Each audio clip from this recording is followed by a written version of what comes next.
Sir, मैं सदन का सदस्य हूँ सर। Very good. धन्यवाद सभापति महोदय, अध्यक्ष महोदय, जो आपने मुझे इस महत्वपूर्ण बिल पे बोलने का मौका दिया। सर, मैं बोलने के पहले वो परिस्थिति बताना चाहूँगा कि ये बिल क्यों लाना पड़ा सरकार को। अक्टूबर 2025 को सुप्रीम कोर्ट का एक फैसला आया और उसमें केंद्र सरकार को निर्देश दिए कि जो आपके कर्मचारी हैं, सेवानिवृत्त कर्मचारी, उनको न्याय दीजिए। मुद्दा सेवानिवृत्त कर्मचारियों के और केंद्र सरकार के बीच में था। वो कब गए कोर्ट में? जब उनको विभाग में न्याय नहीं मिला। न्याय देना विभाग का काम था। वो आपसे पीड़ित होकर उन्होंने कोर्ट की शरण ली और सुप्रीम कोर्ट में एक दिन में फैसला नहीं हुआ सर। आप इतने दिन से सरकार में, ये महीनों सालों साल ये केस चलता रहा, आपने उनको बुलाया ही नहीं। सुनते उनकी क्या पीड़ा है। आपका कर्मचारी आपके खिलाफ कोर्ट में जा रहा है, वो आपके पास क्यों नहीं आया? और आया तो आपने उसका सुना क्यों नहीं? तो पहली फेलियर हमारी यहाँ हुई कि हमने हमारे आदमियों की सुनी नहीं, जबकि हमारी ड्यूटी ये है कि हम अपने कर्मचारियों की पीड़ा सुने, उनकी वेदना सुने। वो गए सरकार के खिलाफ और फैसला आप कुछ ने कुछ और कर दिया। वो चाह रहे थे हमारा प्रमोशन हो, जिसका प्रमोशन ड्यू है उसको प्रमोशन मिलना चाहिए, समय पे मिलना चाहिए। ये कोई दो वर्गों में झगड़ा नहीं है। जैसे सर मैं आप उदाहरण दूंगा, आप साहब बहुत अनुभवी आदमी हो सर, और मैंने पहले आपको कॉन्स्टिट्यूशन क्लब में भी देखा है। कॉन्स्टिट्यूशन क्लब में जब से ये बना, इसमें चुनाव होते हैं, उसके सदस्य वोट देते हैं, कोई राजनीति नहीं होती, कोई जातिवाद नहीं होता। इस बार आपने क्या किया सर? आप ही की पार्टी के दो आदमी लड़ा दिए और जातियों के आधार पर वोट डाल दिए। फूट डालो, राज करो। सर मैं माहौल बता रहा हूं सर, मैं माहौल बता रहा हूं सर। आप अरे नहीं, जगदापाल जी ये खुद आईपीएस अफसर हैं। बोले सर, मैं आईपीएस अफसर के खिलाफ कैसे बोले? तो इधर उधर की कहानी बता रहे हैं।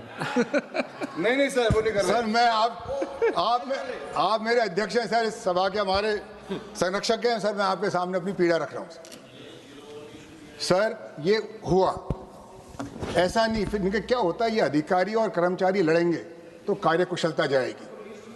ये कार्य, इनका मन कार्य में लगेगा नहीं और कहीं न कहीं नुकसान होगा विभाग को, और विभाग को नुकसान होगा तो देश को होगा। ये जो केंद्रीय सशस्त्र बल हैं सर, ये गृह विभाग के अधीन आते हैं और गृह विभाग में आंतरिक सुरक्षा विभाग के अधिकारी हैं। इनके आईएएस डिवीजन है सर, इंटरनल सिक्योरिटी डिवीजन, उसके सचिव होते हैं इनके यहाँ। उनको ये पता नहीं था कि इनके अधिकारी और कर्मचारी लड़ रहे हैं सुप्रीम कोर्ट में। इन्होंने बताया नहीं सरकार को, इनकी ड्यूटी नहीं थी ये बताना। आपके कर्मचारी क्या कर रहे हैं, किससे दुखी हैं, क्यों दुखी है, कब तक दुखी है, आपको पता ही नहीं था। क्या गृह विभाग चला रहे थे आप? क्या चला रहे थे? किसकी जिम्मेवारी थी? आपने जिम्मेदारी क्यों नहीं तय करी? और उसका फल क्या होता है सर? जब इन अधिकारियों के इनके भी झगड़ा होता है, आपका बालाकोट होता है, पहलगाम होता है, क्योंकि वो तो झगड़े में व्यस्त है। आपकी ड्यूटी कौन करेगा? ये आपकी कमजोरी है सर। मैं इसलिए कह रहा हूं, देश की सुरक्षा का मसला है और देश जब आंतरिक रूप से सुरक्षित नहीं है तो बताइए यहाँ का नागरिक कैसे सुरक्षित होगा? मुझे वो दिन भी याद है सर, कुछ दिन से एक बात हूं, कभी सदन के अंदर स्पीकर के वक्तव्यों पर सवाल नहीं उठाते। नहीं आपने विश्वास के सर, नहीं मैं ये नहीं कह रहा हूं सर। मैं कह रहा हूं सुरक्षा की बात, मैं सुरक्षा की बात कह रहा हूं सर। मैं कर रहा हूं सुरक्षा की बात। मैं किसी भी अजय नाम नहीं लेता सर। हमारे देश में हर नागरिक सुरक्षित होना चाहिए, हर नागरिक, वो सुरक्षा प्रदान करना सरकार की जिम्मेवारी है। ये तो सही है। अब सर बताइए, अगर हर नागरिक की बात छोड़ दिए, अगर क्या सुरक्षित है तो बताइए सुरक्षित कौन है? मुझे ये पीड़ा है सर, मैं किसी पर आरोप नहीं लगा रहा, मुझे पीड़ा है सर। मैं आपके परमिशन से बोल रहा हूं सर। विधेयक पे विषय पे सर, आंतरिक सुरक्षा का विषय सर। मैं आंतरिक सुरक्षा पे बोल रहा हूं, इससे बड़ी सुरक्षा क्या होगी? विधेयक पे बोले, विधेयक पे। सर मेरी बात बिल्कुल है, अनुराग जी के समझ में नहीं आ रही, मैं इनसे अलग से समझा दूंगा।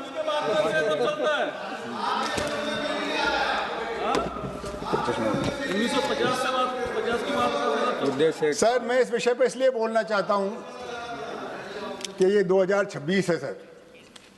मैं सर 50 साल हो गए मुझे इस सेवा में रहते हुए। 76 में आईपीएस में आया था और 26 में आपके साथ हूं, लगातार यही काम कर रहा हूं। अनुराग जी, एक दिन भी एक्स नहीं हुआ।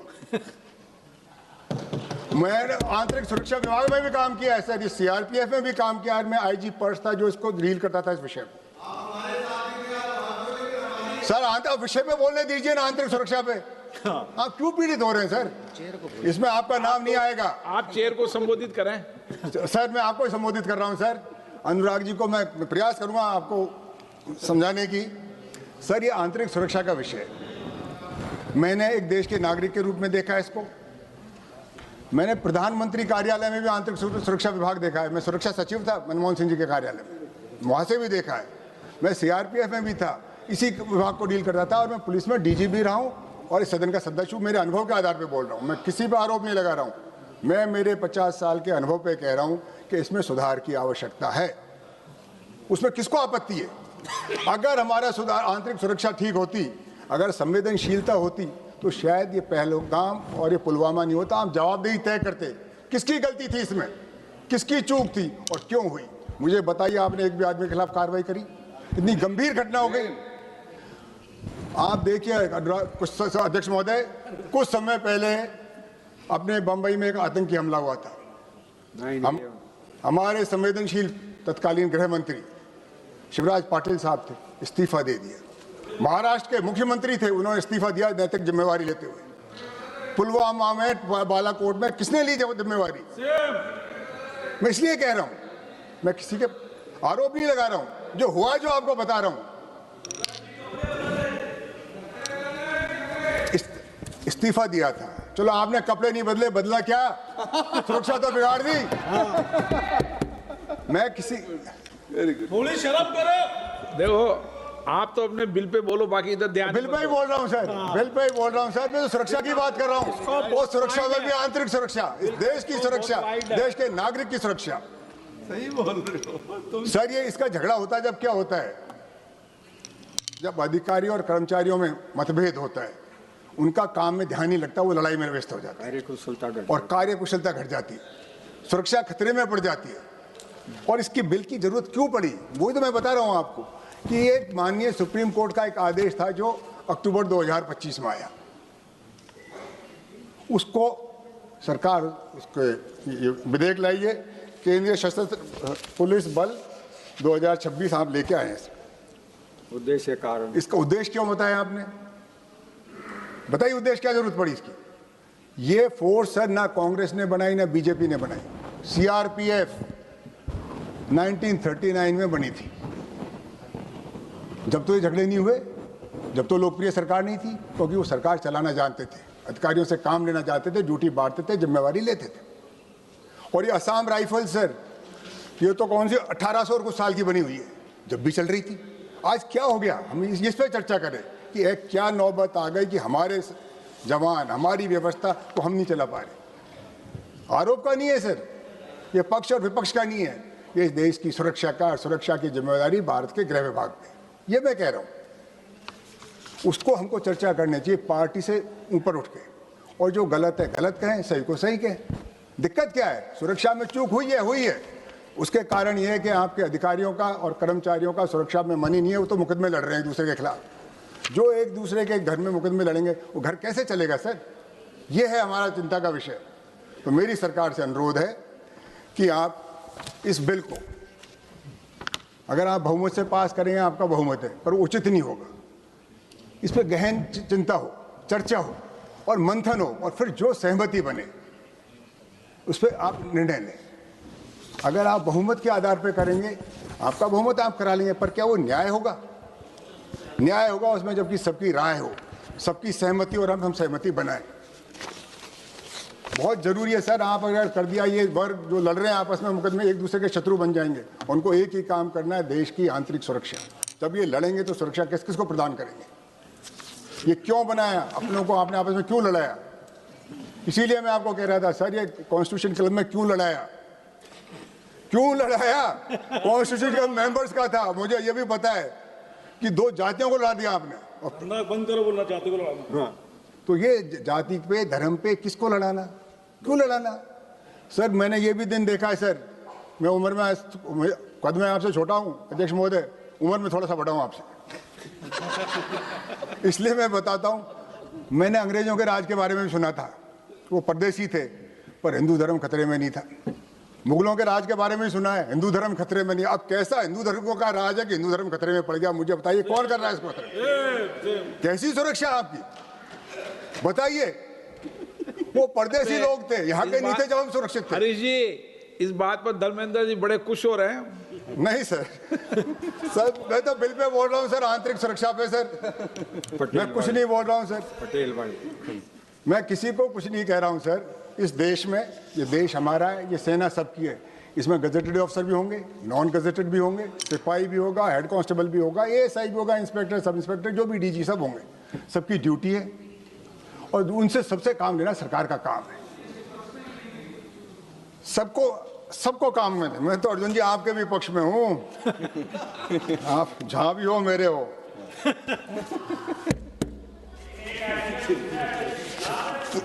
सर मेरा ये जो अनुरोध है, ये बहुत गंभीर विषय है। आज हम इस पार्लियामेंट में बैठे हैं, इस सुरक्षा व्यवस्था में बैठे हैं, हम सुरक्षित है इसलिए बैठे हैं। अगर हम असुरक्षित होंगे, ये देश असुरक्षित होगा, इस देश में सुरक्षित कौन होगा? सेवा प्रदान करने वाले असुरक्षित है, वो कोर्ट में जा रहे हैं, उनके अधिकार सुरक्षित नहीं है, तो किसके अधिकार सुरक्षित है? ये सेना किसके लिए है? ये सदन किसके लिए है? सेवाएं किसके लिए? ये देश के लिए, और देश को चलाने वाले जिसमें पक्ष और विपक्ष दोनों हैं, हम सब मिलकर काम करें। इसीलिए मैं आपसे अनुरोध कर रहा हूं गृह मंत्री महोदय कि इसको जेपीसी को दें, सबकी राय लें। आप बिल लाए, 2 घंटे बाद पास कर दोगे, चर्चा कहाँ हुई? 2 दिन पहले आते, कागज आटते, पढ़ते, लिखते, आपको अपनी राय देते। होना तो सदन को ही पास करना है। ऐसी क्या जल्दी पड़ रही है आपको कि आज के आज ही इसको पेश करोगे, आज ही पास करोगे? क्या हो रहा है? जनमत जानो, जनमत जानिए, लोगों की राय लीजिए, देंगे आपको राय। सर्विंग ऑफिसर भी देंगे, रिटायर्ड भी देंगे, कहीं भी सर। सर पुलिस में हमारे ऐसा होता था कि पुलिस में जब पता लगाना होता था, पुलिस लाइन में जाते थे, जवानों से मिलते थे, अधिकारियों से मिलते थे। सर मैं ये पूछना चाहता हूँ गृह मंत्री जी, आपने इस फैसले के बाद कहाँ कहाँ किस किस से संपर्क किया? बताइए। मंत्री नहीं है, किस किस से आपने संपर्क किया? क्या आपने जवानों से बात करी, हवलदारों से बात करी? क्योंकि सर बहुसंख्यक इस जिनकी हम बात कर रहे हैं वो जवान हैं। 96% रेल मंत्री महोदय कांस्टेबल, हेड कांस्टेबल, एएसआई है, उनकी बात ही नहीं हो रही है। 11 लाख की फौज में, इन अर्धसैनिक बलों में 100 आईपीएस अफसर हैं, आप सबको कंट्रोल नहीं कर पा रहे हो। 3000 गजेटेड अफसर हैं सर, उनकी आप कंट्रोल नहीं कर पा रहे हो। और ये 96% है उनकी, आप सुन ही नहीं रहे, तो किसकी सुन रहे हो? ये फौज को चलाएगा कौन? अधिकारी आदेश देंगे, पालना वो करेंगे। आप कानून बनाएंगे, कानून को लागू वो करेंगे, उनकी आप सुन ही नहीं रहे। मुझे एक दिन बता दीजिए आप कहाँ गए, मैं आपकी बात पूरी मान लूँगा। आपने किसी से चर्चा नहीं करी, कोई आदमी आपको बताता है क्या, मतलब उसका मुझे पता नहीं कैसे बनाते हो, पर ये बिना चर्चा के जल्दी में लाया गया बिल है। मैं इसका विरोध कर रहा हूँ आज इस आधार पर। इसकी खूबियाँ आप हो तो बता देना, क्या जरूरत पड़ी इस बिल को आज ही पेश करके? आज ही तो ये पुराना मसला है सर, 10 साल से मुकदमा चल रहा है, जब आपकी नींद नहीं खुली। ये लोग क्यों तो कोर्ट में गए, सुप्रीम कोर्ट सीधा नहीं पहुंचता, कोई नीचे कोर्ट में भी केस चला होगा, धीरे धीरे वहां चला। जब क्या कर रहा था आपका गृह विभाग, क्या कर रहा था आपका कानून विभाग, वहां के वकील भी होते हैं। आप कोर्ट में क्यों हारे, उसका आप जवाब दीजिए।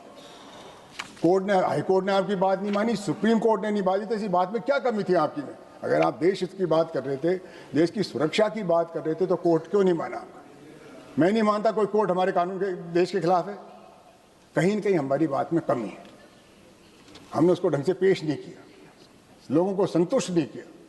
आप जवानों का भी साथ लीजिए, अधिकारियों का भी साथ लीजिए, कोर्ट में भी अपनी बात रखें, ताकि हमारे देश को अच्छी सुरक्षा व्यवस्था मिले। सर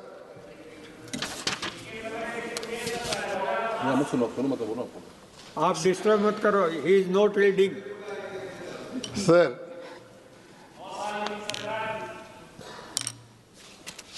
धन्यवाद, आप कर लो। धन्यवाद सर, आपको मुझे बहुत कुछ याद दिला दिया आपने, मैं आपका आभार व्यक्त करता हूं, और यही उम्मीद थी मुझे आपसे।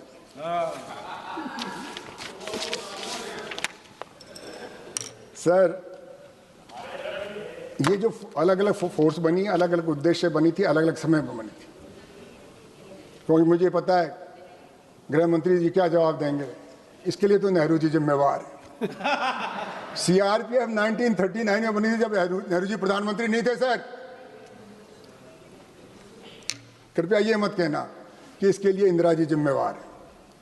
आप इंदिरा जी के बारे में कुछ कमी है तो जरूर बताइए, पर इंदिरा जी वो ही हैं जो आप बार बार कहते हो पाकिस्तान हमारा दुश्मन है, पाकिस्तान का ये कर देंगे। इंदिरा गांधी ने बात कम करी और पाकिस्तान के 2 टुकड़े करा दिए, वो इंदिरा गांधी थी। वो आप अपने मुंह से नहीं कहोगे कि हमारी सबसे देश की बड़ी चुनौती पाकिस्तान है। 2 टुकड़े किए, उन्होंने राजनीति नहीं करी, उन्होंने कर्तव्य निभाया। वो इंदिरा गांधी थी जिसने सिक्किम एक दूसरा इंडिपेंडेंट कंट्री था उसको हिंदुस्तान में मिलाया, पर राजनीति नहीं करी। उन्हें देश हित में किया, जनता के हित में किया। करना कुछ नहीं, बातें बड़ी बड़ी करनी। वोट भी नहीं मांगे पटेल, करना कुछ नहीं। मुझे बताइए क्या किया आपने, क्या किया? पाकिस्तान की कितनी इंच जमीन ली आप? नहीं बात करोगे आंतरिक सुरक्षा की? आप तो इंदिरा जी ने कर दिया, नेहरू जी ने कर दिया, एक उन्होंने किया। उन्होंने देश को निर्माण किया, देश को आज़ादी दिलाई। इस पार्टी के वो सदस्य थे, कांग्रेस पार्टी के सदस्य थे, कांग्रेस पार्टी के बड़ा नेता थे। नेहरू जी का भी योगदान था, गांधी जी का भी था, पटेल का भी था, और जितने हमारे स्वाधीनता संग्राम तो सब पार्टियों का, एक पार्टी का आंदोलन नहीं था, उसका नेतृत्व कांग्रेस पार्टी ने किया। तो आप जो अपनी बात बताइए कि आपके कार्यकाल में आपके विभाग का ये फेलियर क्यों हुआ, आपसे कहाँ चूक हुई? उस चूक को पहचानिए, उस चूक को दुरुस्त कीजिए, और जिसकी गलती है उसको सजा दीजिए, जिम्मेवारी लीजिए। आप इंचार्ज हैं इसमें। आप इसको थोड़ी कहेंगे विपक्ष के नेता को कि साहब आप जिम्मेवार हो इसका। आपको 12 साल से आप सत्ता में हैं, आपको ये पता नहीं कि आपके खिलाफ मुकदमा चल रहा है? आपको पाकिस्तान का पता है, अमेरिका का पता है, इसका पता है, खुद का क्या हो रहा है वो आपको पता नहीं है। ये बड़ी अचंभे की बात है। अभी भी समय है सर, चूक जाइए। अपन जागे या नहीं जागे, जनता जाग रही है। पटेल वाला सर मैं एक उदाहरण देता हूं आपको, कुछ अश्विनी जी की समझ में आएगा। सर सरदार पटेल जब भारत के गृह मंत्री बने, या भारत जब आज़ाद हुआ, एक देश नहीं था। अंग्रेज एक बिखरी हुई विरासत छोड़ के गए थे, राजा रजवाड़े थे। और अंग्रेज क्या कह के गए? आप हिंदुस्तान में रहना चाहो तो हिंदुस्तान में रहने लो, पाकिस्तान में जाओ तो पाकिस्तान चले जाओ, और आज़ाद रहने, स्वतंत्र रहना चाहो तो स्वतंत्र हो जाओ। ये सरदार पटेल थे जिन्होंने हैदराबाद को एक किया, गृह मंत्री के पद पे थे, वो एक किया। कश्मीर की आप जानते हो, राजा कहीं जाना चाहता था, प्रजा कहीं जाना चाहती थी, सरदार पटेल ने कहा नहीं, हिंदुस्तान में रहना पड़ा, पर हिंसा नहीं करी, उसकी राजनीति करी। जूनागढ़ गुजरात में सर, पता नवाब साहब क्या कहते थे, बेगम क्या कहती थी, और उन्होंने कहा नहीं, मैं हिंदुस्तान का गृह मंत्री हूँ, हिंदुस्तान के गृह मंत्री इसको एक रखूँगा। हमारे बहुत सारे रजवाड़े थे, उन्होंने अपना कर्तव्य निभाया, धर्म निभाया, किसी पे बहाना नहीं बनाया, और सबको एक किया, अपनी कलम से, अपनी काबिलियत से, और सबके सहयोग से। आरोप लगाना किस पे? अपना देश है सर, पक्ष भी अपना है, विपक्ष भी अपना है, सेना भी हमारी है, अधिकारी भी हमारे हैं, कर्मचारी भी हमारे हैं। तो ये हमारे लिए बहुत जरूरी है सर। आप उस कुर्सी पे बैठे हुए हो जिसपे सरदार पटेल बैठे थे, वो सरदार पटेल जिन्हें राजा रजवाड़ों को, आप तो अपने मातहत कर्मियों की बात कर रहे हो, उनसे काम करवाया कि होना पड़ेगा। अश्विनी वैष्णव साहब जोधपुर साइड से आते हैं, वहाँ का राजा, युवा राजा, पाकिस्तान जाना चाहता था, वो पाकिस्तान की सीमा का था, और अंग्रेज उनको छूट दे के गए थे। उन्होंने कहा नहीं, कैसे मनाया होगा वो तो वही जाने, पर उन्होंने अपनी काबिलियत से मनाया। और जो नहीं माने सर, अध्यक्ष महोदय, हरीश जी ये इतिहास में डिबेट नहीं हो रही। अध्यक्ष महोदय, अध्यक्ष आंतरिक सुरक्षा की बात हो रही है। आप कर्मचारी उनको नहीं रख सके। अरे सर मैं आंतरिक सुरक्षा पे बात हो रही है, आंतरिक सुरक्षा पे बात हो रही है। उन्होंने आपसे, आपके मातहत कर्मचारी नहीं मान रहे, उन्होंने राजा रजवाड़ा को झुकाया, वो सरदार पटेल था, वो देश का गृह मंत्री था। ये है बात, इस बिल पे बात हो रही है ना, बिल पे बात करेंगे सर, बिल पे ही तो बात कर रहा हूँ। आंतरिक सुरक्षा की, बिखरे हुए देश को एक किया, आंतरिक सुरक्षित किया, सरदार पटेल ने किया, वो भारत के गृह मंत्री, वो भी गुजरात से थे, आप भी गुजरात से हो, आप भी गृह मंत्री हो, सब कुछ आप ही हो, सत्ता भी आपके, पर आप तो सर्वशक्तिमान हो सर। आपको डर किस बात का? आपको चैलेंज कौन करेगा? शिवसेना भी आपके साथ है, एनसीपी आपके साथ है, जो देखो कौन है आपके विरोध में? ये कुछ लोग हैं, हम लोग यहाँ बैठे, पर हम राजनीतिक विरोधी हैं सर। देश के हित में हम भी आपके साथ हैं, वेरी गुड, देश के हित में आपके साथ है। तो मैं आपसे प्रार्थना करता हूं सर, मैं इस बिल का विरोध करता हूं, और इससे आपसे आग्रह करता हूं, इसको जनमत के लिए जेपीसी को भेजें, व्यापक इस पर चर्चा करें, और फिर जो भी सहमति बने उस काम करेंगे। धन्यवाद सर।